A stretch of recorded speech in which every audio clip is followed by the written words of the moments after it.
Introducing yourself and... Sure. My name is Bob Sallinger. I'm the Conservation Director for Portland Audubon Society, and we've been focusing on these two species in particular, double-crested cormorants and Caspian terns, that the Corps and other agencies have been harassing and killing and relocating out at East Sand Island to ostensibly protect salmon. But really what they've been doing is scapegoating these species and avoiding the real problems that are causing salmon declines, and that's the dams. So hopefully this process here now will start to move them in the right direction. But at the case of the Caspian terns, you know, the largest colony of Caspian terns in the world at the mouth of the Columbia, they've been restricting the colony and forcing the birds to go elsewhere, basically building them habitat in other places with the hopes that they will move.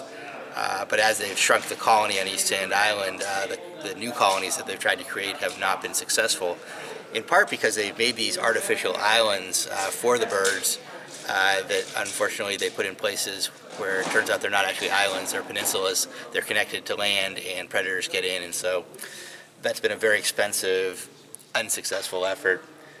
Even worse, the double-crested cormorants. They have a goal of killing over 10,000 of these birds and destroying 27,000 nests. They've been doing that for the last couple of years, and have now caused the entire colony to collapse. So the largest colony of double-crested cormorants in the world has collapsed.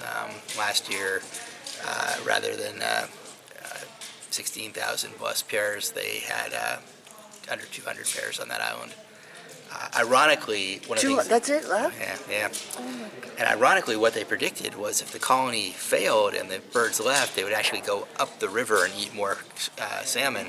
So not only have they killed thousands of birds unnecessarily and caused the collapse of the largest colony in the world, but they may have driven the birds to a place where they actually would do more damage to salmon rather than less.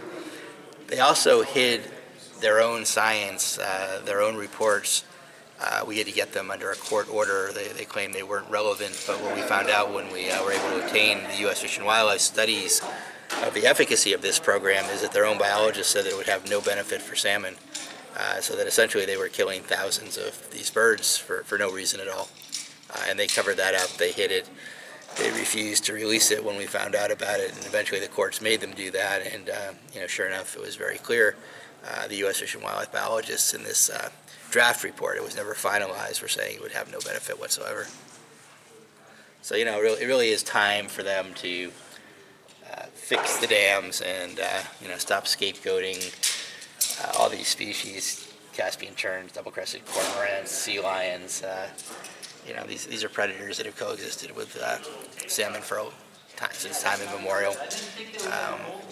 It's the dams, they know it. So I asked two questions tonight. The first was, how much is this process costing? And the answer was $80 million. So that's $80 million paid by the taxpayers and the ratepayers for this.